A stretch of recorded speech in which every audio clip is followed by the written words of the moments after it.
So today's topic is we're going to talk all about how to stop believing the lies that we tell ourselves.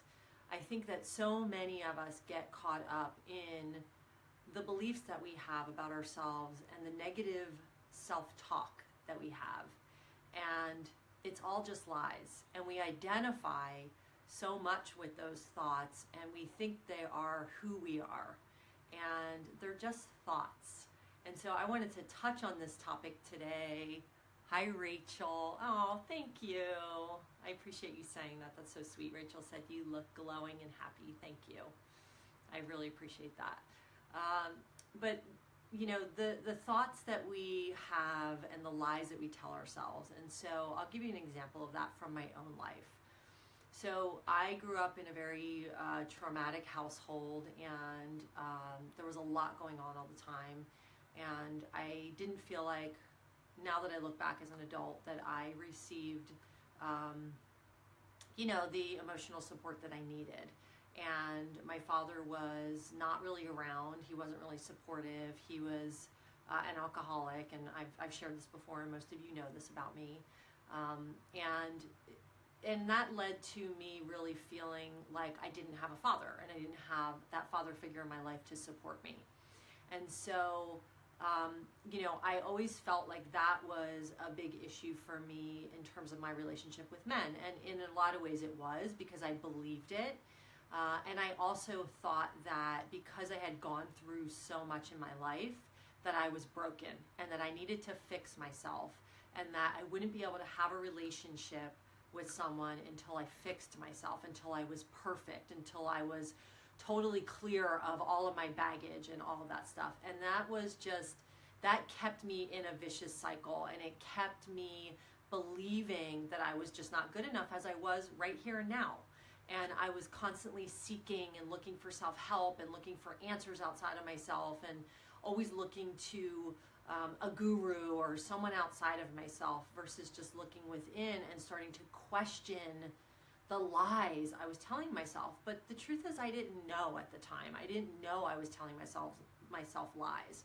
I didn't know that the self-criticism and all of those things that I was telling myself were just beliefs that I picked up as a kid from whether it was my parents or other kids or school or teachers or whatever, and things happening in our lives. You know, those are just things that I picked up. And so I started to create these stories about myself, and I believed them. And it took a lot for me to be able to face those lies and to question them and to get curious about them, and to really get to the place where I know that they're just not true and they're not who I am. And that I'm not broken. I don't need to fix myself. I don't need to be perfect before I get into a relationship. I don't need to be baggage free. Who even knows what that means? And so I had so many ideas and thoughts made up in my head that I had to be a certain way. And literally it just kept me stuck in the suffering of thinking I wasn't good enough because I needed to fix myself all the time.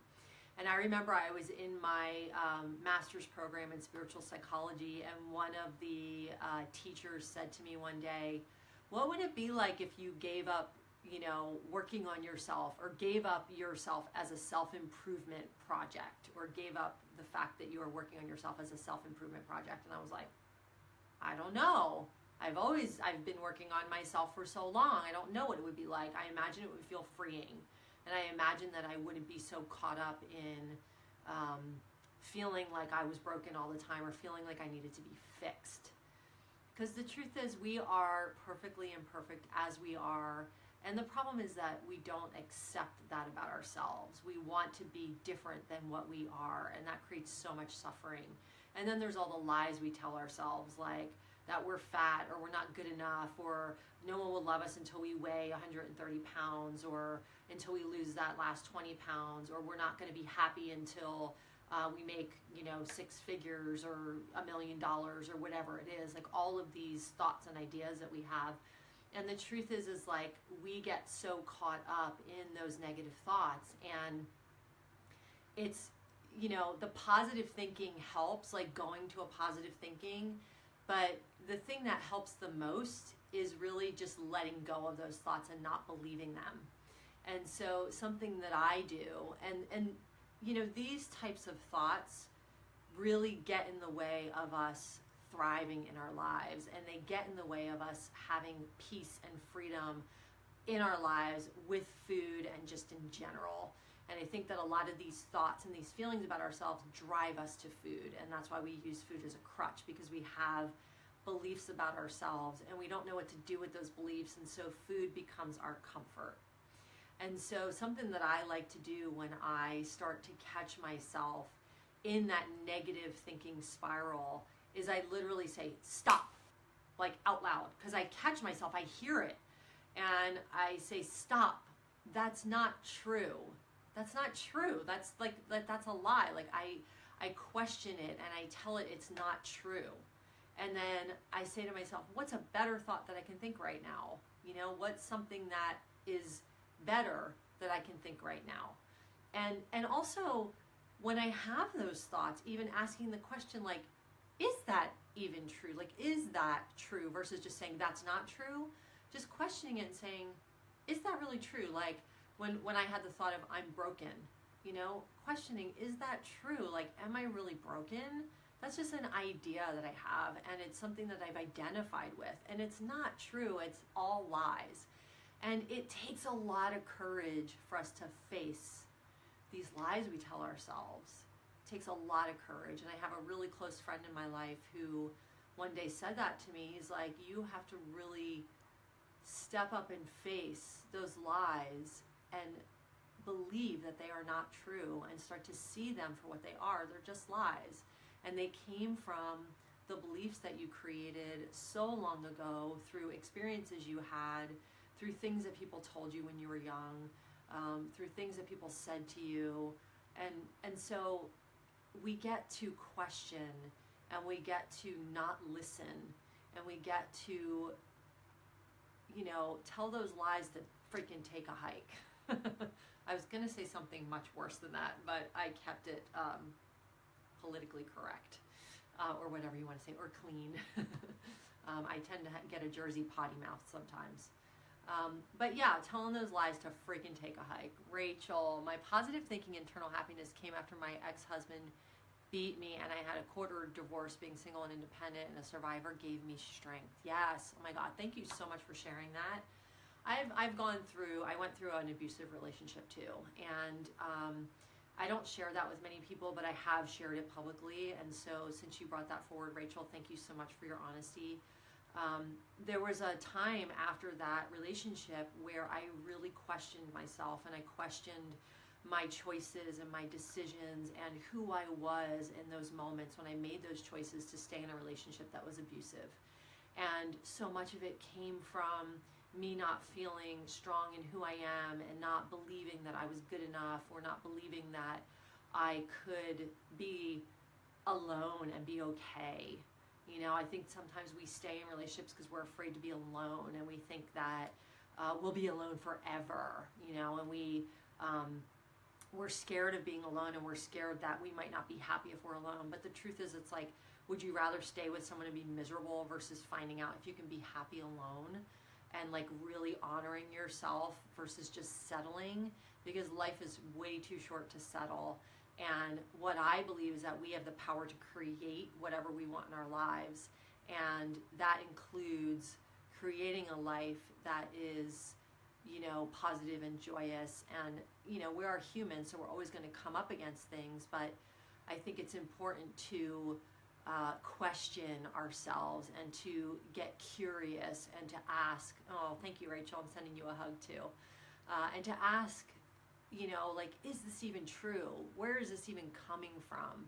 Why do I believe this about myself? And start to question those things, and start to become the observer of your thoughts. Start to really, you know, observe and ask yourself questions about this. Joel, hi. Right before my best friend's wedding and 2 days before my birthday, I just wanted to work things out and make her happy. She decided that even though timing was bad, I can't read the whole comment. I'm so bummed. But it gets cut off. But whatever you're sharing, thank you. And I'm sure it's, you know, there's something incredible there. And unfortunately, I can't read the whole comment on the phone. But thank you for sharing from your heart, and I will respond to it after I get off the live, and I'll write in the comments to you, Joel, but thank you. And I think that so often, yes, thank you for saying that, because people pleasing is another way. It's like a compensatory strategy that we pick up when we believe that we are not worthy, and when we think we have to please everyone else, or that we're not worthy of being happy, so we have to make everyone else happy. And I have shared this before, but I saw Elizabeth Gilbert, the author of Eat, Pray, Love, and Big Magic, speak probably about 2 months ago now, and she said that people pleasing is really just people manipulating, because we're trying to get people to think a certain way about us by pleasing them versus really doing what's in our heart. And that just resonated with me so much, because I was a people pleaser for so many years, and a perfectionist, and all of those things I'm still recovering from. But yeah, we tell ourselves so many lies, and it's time to start questioning those lies. It's time to start asking, is that even true? And to stop identifying with those thoughts, those negative thoughts, like they are not who we are. And at our essence, we are just pure love. And that's how we come into this world, as pure love. And if you look at a baby, like a baby doesn't have any of that bullshit going on in their head, right? They just come into this world with like wonder and awe and pure love. And unfortunately, over our lifetime, we get programmed, and things happen, and people tell us we're bad, or we're not good enough, or we're fat, or we're ugly, or whatever it is. And then we just start to believe it, because between the ages of 0 and 9 are our most formative years. And we don't really have that that process yet to be able to make decisions and decipher what's true and what's not. So we take it on as ours, and it becomes embedded in our subconscious, and then it drives us through our life, and we don't even know it. And so I work with clients all the time who are still operating from that 5, 6, 7-year-old mindset, and they don't even know it, but it's so present in their life, and they wonder why they sabotage themselves all the time, and why they feel stuck, and why they can't move past it. And because they're believing the lies. They're believing the lies that they've told themselves for so long.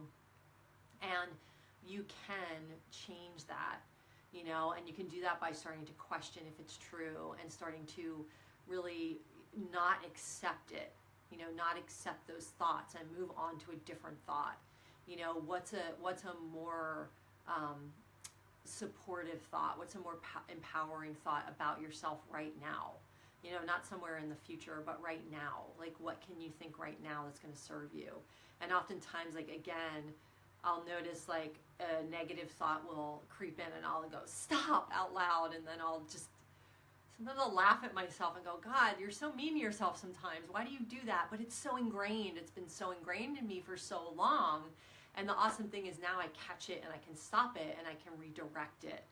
And one of my favorite life coaches, Christine Hassler, wrote a book called Expectation Hangover, and she has a technique called whoaing your thoughts. Like when you think about riding a horse and you're like, whoa, and you pull back, that's a great technique to use with your thoughts, right? Because your thoughts can run away like a horse.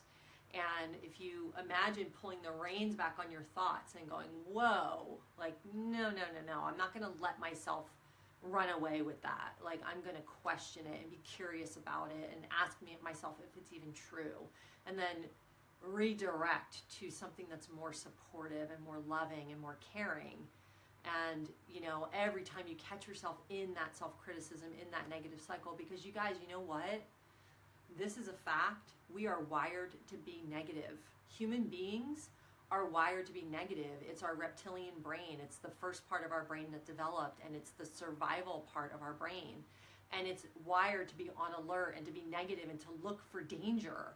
And so we are wired that way. So we have to really train ourselves to be more positive, to focus on all the blessings we have in our lives, to look at what we're grateful for, and to just get out of our own muck,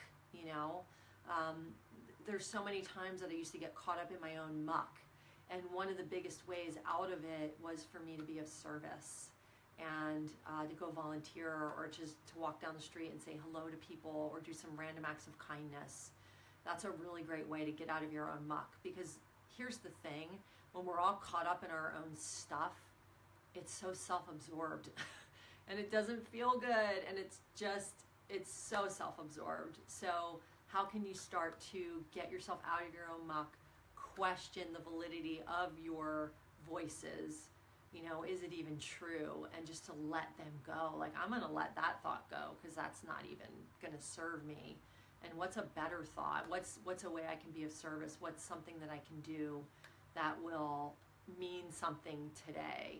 Oh, thanks, Joel. Joel said, you're awesome. Thanks for doing this live video. I wasn't good enough for her and I would do anything to be with her. Yes. Hey, I've been there. I've been there, Joel. I've totally been there. I get it. And I think a lot of us have been there and a lot of us can really relate to that. So thank you for sharing that because I know that's like a vulnerable part of your heart. And it's hard for us to admit that sometimes, you know, a lot of times. And so you guys start to question yourselves, question your thoughts, build yourself up. Do things to support you in feeling good about yourself. Do things to build self-trust. I just talk so much about our relationship with food and building trust with our bodies and building trust with ourselves. And do those things on a regular basis to build self-trust. And one of the ways you do that is by questioning your thoughts, questioning your negative thoughts, and then, you know, really asking if it's true and can you think a better thought or can you do something that will create a better experience for yourself, because we are the creators of our own lives. We get to co-create with this amazing universe. And, you know, do you want to create a beautiful, positive experience, or do you want to get caught up in the victim-y, poor me story of your childhood and all of the things that happened to you? Because they're not you. You might believe they are, but just start to question them, and you don't have to believe it anymore. So that's my message for today. It's a deep one. Peace to you guys. I hope you have a wonderful, wonderful weekend. I'll be back here next Friday. And as always, if you want to learn more about my work or deepen into this work, you can set up a free strategy session with me and, you know, just totally free. Get to talk to me and really get the support you need. And you can do that by emailing me at missy@karmachild.com or posting a comment here or direct messaging me through Facebook. So thanks you guys always for joining me. Have a wonderful weekend. And remember, question those thoughts. Are they even true? Redirect them, woe them, pull them back. Whatever you need to do, just start to question it and start to believe and tell yourself something better that is more true and that will serve you and support you in a better way. All right, I'll see you guys soon. Have a great week.